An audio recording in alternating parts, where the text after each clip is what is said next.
Olá pessoal, sejam muito bem-vindos de volta ao nosso canal. Eu me chamo Kaline Farias e é uma alegria imensa ter você aqui novamente para mais um episódio da série especial sobre a história do Rio Grande do Norte, baseada aí no edital da CESAP. Então, se você está acompanhando desde o início, sabe que estamos construindo aí um percurso cronológico e bem detalhado para ajudar com relação aos estudos, e claro, sua aprovação no concurso. E no vídeo anterior, nós falamos sobre a transição da capitania hereditária para a capitania régia, um momento crucial na organização político-administrativa da nossa região. E hoje nós vamos dar continuidade a essa história, mergulhando em um novo capítulo, que foi a chegada dos portugueses e o início da colonização do território potiguar. Então, prepara caderno, pega a caneta, porque vem muita informação importante por aí. E se você ainda não assistiu os vídeos anteriores, depois dá uma conferida, porque isso vai fazer total diferença no seu entendimento. Então, vamos começar? Vem comigo que o Rio Grande do Norte tem muita história para contar. Então, a gente começa aqui na chegada dos portugueses e início da colonização. Já falei do período pré-colonial, que foi de 1500 a 1530. Então, durante esse período, a colonização no Brasil foi indireta. Portugal estava mais interessado no comércio com as Índias, buscando especiarias, e a exploração do Brasil começou aí com a exportação do pau-brasil, mas sem um investimento efetivo em uma colonização de caráter mais duradouro, tá? E aí, o que motivou para a colonização efetiva a partir de 1530 foi que, com o crescimento das ameaças externas, houve uma necessidade de garantir o controle do território. Então, Portugal se viu impelido a iniciar a colonização efetiva. E a defesa do território e as rotas comerciais foram as razões cruciais para essa mudança de estratégia. Com relação à capitania do Rio Grande no século XVI, nós vimos como se deu esse período no vídeo primeiro. E aí, a gente viu que a capitania, no segundo também, a capitania do Rio Grande foi concedida a João de Barros e Aires da Cunha, mas sem efetiva colonização. Até tentaram, mas foi frustrada, em virtude da presença indígena, especialmente dos potiguaras, e a relação deles com o comércio junto aos franceses, que dificultou o avanço das iniciativas portuguesas. As primeiras tentativas de colonização, como eu mencionei, foram frustradas. Em 1535, que foi a primeira tentativa, através de Aires da Cunha, que recebeu a doação, mas a falta de recursos, a resistência indígena, principalmente dos potiguaras, fracassou. Com esse fracasso, ao retornar, houve um naufrágio onde Aires da Cunha morreu, e aí resultou no fracasso da primeira tentativa de colonização. Em 1538, João de Barros, o outro donatário, assumiu a capitania, mas em 1555, 20 anos depois da primeira tentativa, houve uma nova tentativa de colonização que também foi frustrada pelos mesmos problemas. Tinha a questão do isolamento geográfico, os conflitos com os indígenas, falta de apoio financeiro e logístico, porque a capitania ela era administrada com recursos próprios do donatário, então essa falta de apoio financeiro, logístico, dificultou também. E a capitania continuou em relativo abandono, não foi abandono total, foi em relativo abandono, porque como eu expliquei no vídeo anterior, João de Barros, ele concedia autorizações para fazer a extração do pau-brasil, e isso aí, querendo ou não, foi um movimento na capitania. Então, ela não ficou totalmente abandonada, não. E aí, a consequência é que ela ficou abandonada até o final do século XVI, tá?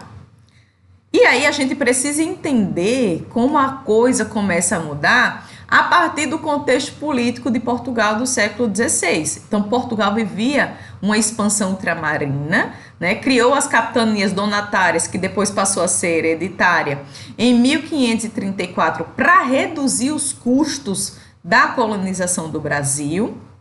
Não tinha como administrar tudo, então foi concedida aí faixas de terra para que os donatários pudessem colonizar, explorar, administrar o território, os donatários que eram pessoas da confiança da coroa, e eram hereditários, donatário porque recebia primeiro, depois dele passava a ser hereditário para seus herdeiros, né? E era quase autônomo, mas a maioria fracassou, né? Os isolamentos, ataques indígenas, falta de recursos, desinteresse dos próprios donatários. E então foi criado em 1549 um governo geral.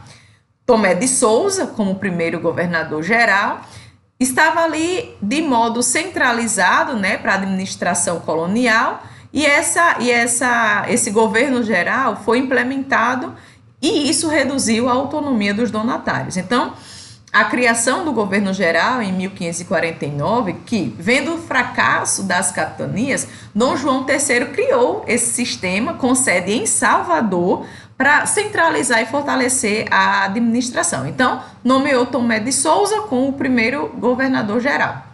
As capitanias, elas continuaram existindo, mas o poder dos donatários ele foi esvaziado gradualmente. E aqui, para fazer essa transição, tá, do reinado de Dom João III até a dinastia filipina, que foi, né, o reinado de Felipe, eu trouxe aqui um resumo cronológico da transição de reinado para poder compreender o contexto, tá? Não aprofundei muito para não ficar muito longo, mas a gente vai entender essa transição da instalação da União Ibérica, que foi de 1580 a 1640, que passou aí após a transição, a crise, né, de reinado após a morte de Dom João III, tá certo? Então, a gente vai entender aí, no contexto colonial, particularmente no Brasil. Então, o fim do reinado de Dom João III, né, 1557, se deu com a morte dele, e quem assumiu foi Dom Sebastião. Dom João, ele era conhecido como piedoso, então ele centralizou ali o poder da coroa e investiu fortemente na colonização do Brasil.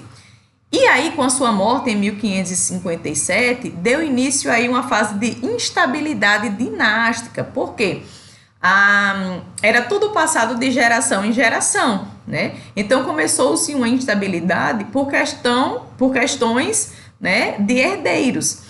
E aí começou aí essa instabilidade dinástica. Lembrando que dinastia é uma sequência de governantes da mesma família, né, que ocupam aí o poder por um longo período, certo?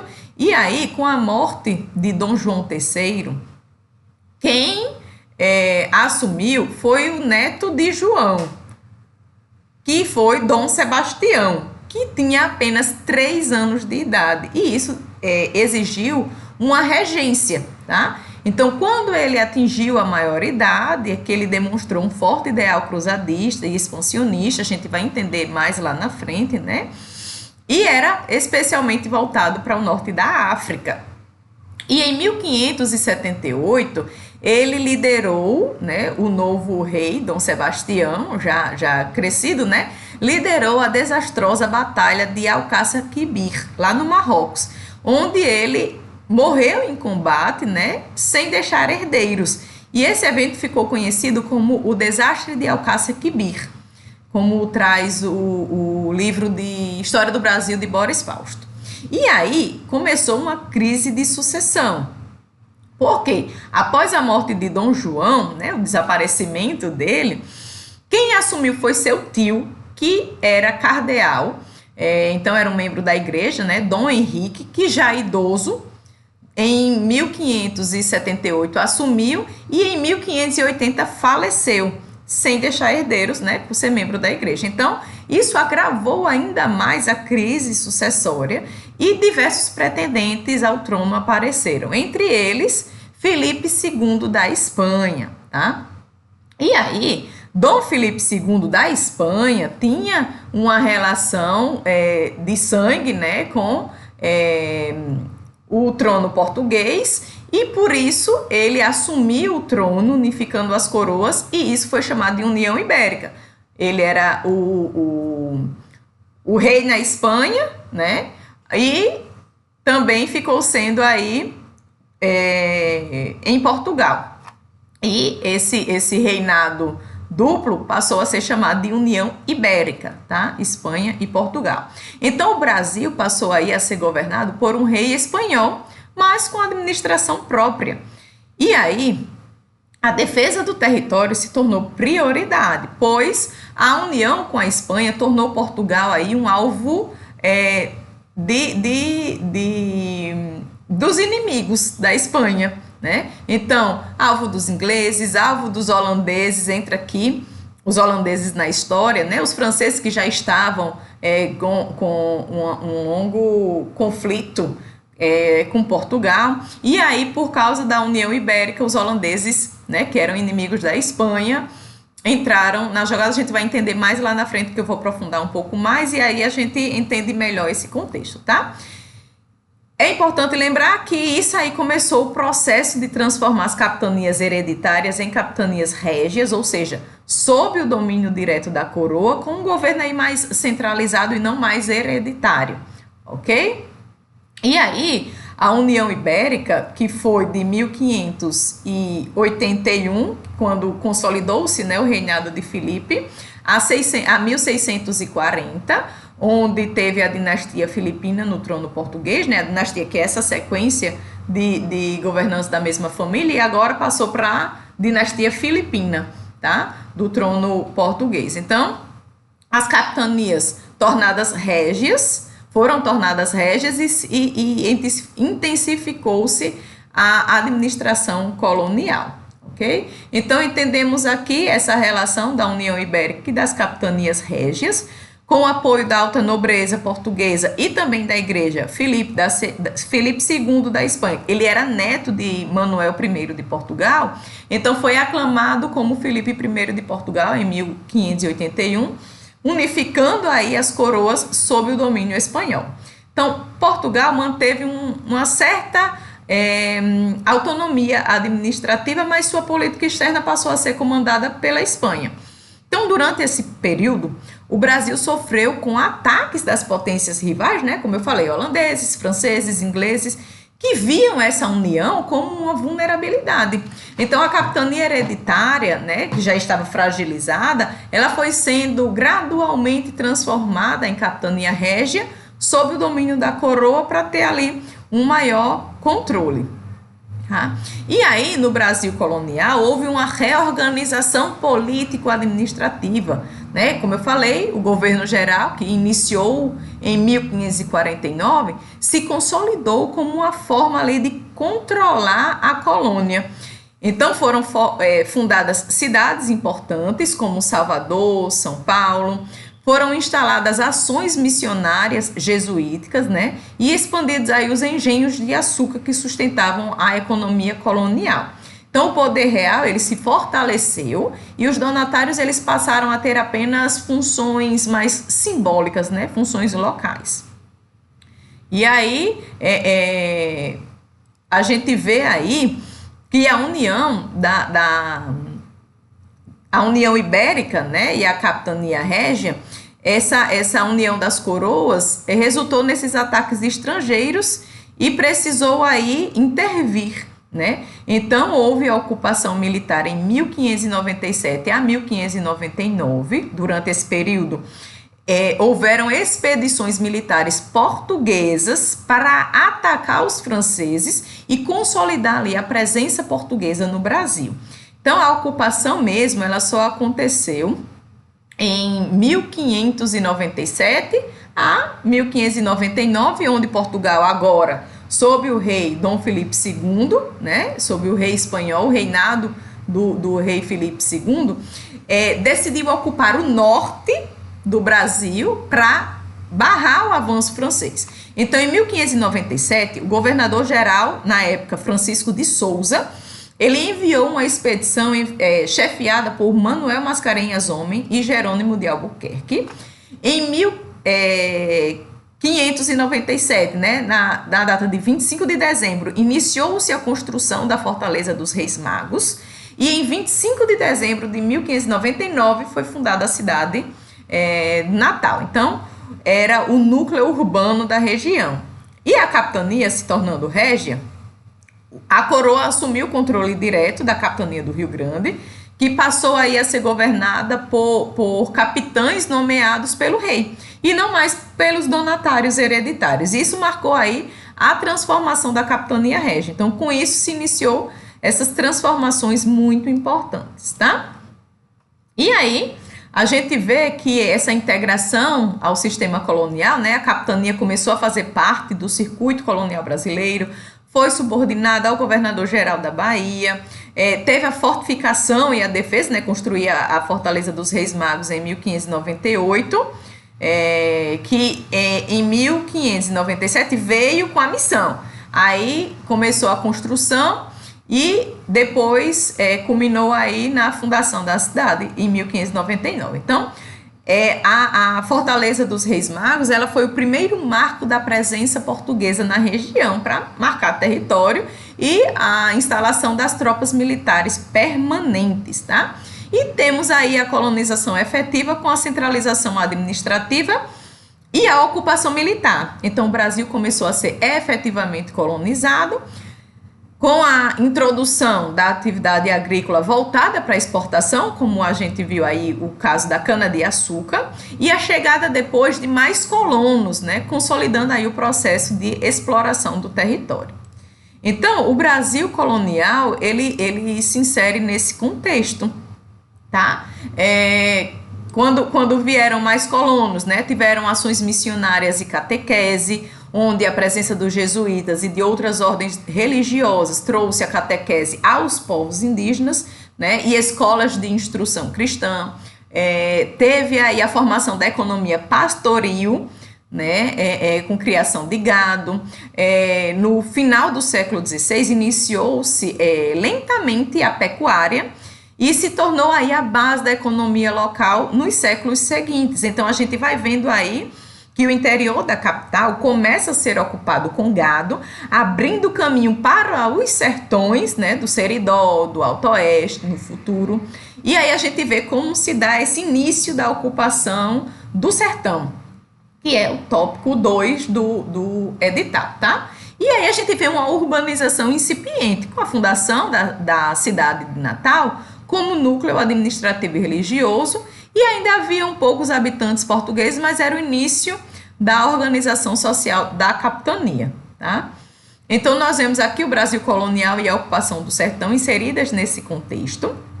É importante lembrar, né, sobre os povos indígenas do Rio Grande no século XVI, onde no litoral estavam os potiguaras, que eram agricultores, pescadores do tronco tupi, ocupavam a região do litoral, mas mantiveram uma postura de resistência à colonização portuguesa, né?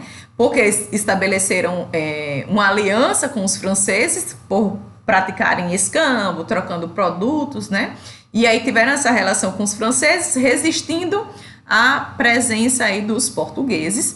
No sertão, o interior era habitado pelos tapuias, que eram os janduís, paiacus, né? Tinham outros povos do tronco macro-G, que eram nômades, caçadores, coletores, que se opuseram à resistência, né, e à expansão portuguesa, porque estavam com suas terras sendo invadidas, e isso gerou conflitos, tá? Tudo isso gerou conflitos. Então, tivemos aí conflitos com os potiguaras no litoral, né? Desde 1530, os potiguaras resistiam à chegada dos portugueses, que eles colaboravam, né? Os potiguaras colaboravam com os franceses e hostilizavam os colonizadores. Em 1597, Jerônimo de Albuquerque e Mascarenhas Homem lideraram a expedição que culminou aí na fundação de Natal em 1599, na construção do Forte dos Reis Magos, e isso resultou uma submissão militar dos potiguaras e na catequese dos indígenas, tá? E aí a gente vê a ocupação do sertão e os tapuias com o fim ali do século XVI, que iniciou-se essa expansão da pecuária no sertão. Isso resultou na invasão dos territórios indígenas, né? Um processo de escravização dos tapuias foi intensificado e os aldeamentos missionários foram estabelecidos em regiões como ali Seridó, Vale do Açu. E aí a gente vê nesse contexto toda essa resistência, né? E dito isso, a gente vai aprofundar no ponto crucial aí da história potiguar, que é essa relação entre os colonizadores e os povos indígenas, tanto no litoral quanto no sertão, durante esse processo de ocupação da capitania do Rio Grande, aí a partir do século XVI. Então, os povos indígenas do litoral, antes da chegada dos portugueses, o atual território do Rio Grande do Norte, a gente viu que era ocupado por diferentes povos indígenas, né? Com línguas, com culturas, com modos de vida distintos, né? No litoral, os potiguaras, que viviam em grandes aldeias, organizadas em clãs, praticavam agricultura, especialmente a mandioca, pescavam, coletavam, né? Tinham contato com os navegadores franceses desde o início do século XVI, porque faziam escambo, né, do pau-brasil, de outros produtos. Isso criou uma relação com os franceses de forma amistosa e hostil com os portugueses, que queriam ali colonizar, dominar o território, né? E aí, os potiguaras, eles eram guerreiros organizados, né? Formavam ali alianças com os franceses para resistir à colonização portuguesa. No sertão, os janduís, os paiacus, né, que falavam a língua do tronco macro-jê, que era diferente do tupi, eram mais nômades. Eles viviam da caça, da pesca, da coleta. Eles possuíam uma estrutura social menos centralizada, mas também resistiam aí à penetração portuguesa, né, principalmente com a expansão da pecuária no século XVII. Então, eles eram vistos pelos portugueses como povos mais selvagens, né, que os potiguaras, porque isso influenciou negativamente a relação com os colonizadores. E essa relação foi de conflito e resistência. A hostilidade direta aos portugueses, por causa, né, da aliança e da relação amistosa com os franceses, gerou aí a tentativa de expulsar esses povos, né, das terras. Então, o litoral potiguar, a gente viu que foi palco de frequentes ataques indígenas a navios e missões portuguesas. Os potiguaras resistiram à colonização por mais de 60 anos, mas a expedição de Macarenhas Homem e Jerônimo de Albuquerque, que veio com o objetivo aí de expulsar os franceses, construir o forte, fundar a cidade e dominar militarmente os potiguaras. Muitos foram forçados aí até a catequese, integrando missões jesuíticas, né? Outros foram escravizados, muitos foram mortos. Então houve o etnocídio aí, com as guerras, doenças, escravidão, a perda territorial, a desestruturação social indígena, né? Porque foi avassalador aí, né? Alguns grupos foram incorporados como mão de obra, tornando-se vaqueiros, soldados, né? Outros resistiram por séculos. Então a gente vê que essas relações elas foram bem intensas, tá? E aí o avanço da pecuária, né? Nos fins do século XVI e início do século XVII, a ocupação do sertão ocorreu depois da ocupação do litoral, já no fim do século XVI e mais intensamente no século XVII. Então, a expansão pecuária foi a base econômica da região e a gente vai entender esse contexto da expansão para o interior, né? Com criadores de gado saíam do litoral, Natal e arredores, em busca de pastagens mais livres, águas para o rebanho. Isso começou a ocupar os sertões do Seridó, Currais Novos, Alto Oeste, entre outros ali da região. E esse avanço invadiu territórios tradicionais dos povos tapuias, como janduís e paiacus. Então, os conflitos eram constantes. Os indígenas do sertão, eles resistiram fortemente ao avanço ali das fazendas de gado, à destruição dos seus espaços, não só sagrados, mas fontes de sobrevivência, né? E esses confrontos geraram guerras justas, que eram autorizadas pela coroa, com a justificativa de domesticar, né, ou punir os indígenas que eram considerados infiéis, né? Então, muitos tapuias foram capturados como escravos, né? Apesar da proibição da escravidão de indígenas sem autorização da coroa. Tiveram missões religiosas no interior, os jesuítas, né, e outras ordens fundaram aldeamentos missionários como forma de catequese, né, de controle social dos indígenas. né? O exemplo são os aldeamentos no sertão do Seridó e no Vale do Açu, como eu mencionei anteriormente. Os indígenas, né, convertidos, eles eram usados para mão de obra nas fazendas, ou então como soldados auxiliares contra outros grupos indígenas, né? Tem aquela questão da luta por território, e isso aí trouxe essas consequências que eu mencionei, né? Muitos foram dizimados por doenças, né? As terras indígenas foram apropriadas por colonos, especialmente com a expansão da pecuária, e aí a gente vê que ao longo do século XVI e XVII, os povos indígenas, tanto do litoral quanto dos sertões, né, especialmente aí os tapuias, como janduís, paiacus, eles enfrentaram intensas transformações causadas pelo avanço colonial. Então, com a expansão da pecuária, as suas terras foram apropriadas, eles resistiram, né, à perda de seus territórios, resistiram à escravização, às tentativas de catequese forçada, e mesmo diante de violência, de política de dominação, muitos desses grupos mantiveram aí formas de resistência ativa e cultural, deixando marca profunda na nossa história e na nossa identidade, a identidade do povo do Rio Grande do Norte. Então, entender esse passado, ele é essencial para reconhecer a força, a presença contínua dos povos originários em nosso território. E aí, no próximo vídeo, a gente vai entender melhor como o território português foi sendo ocupado, né, de forma oficial.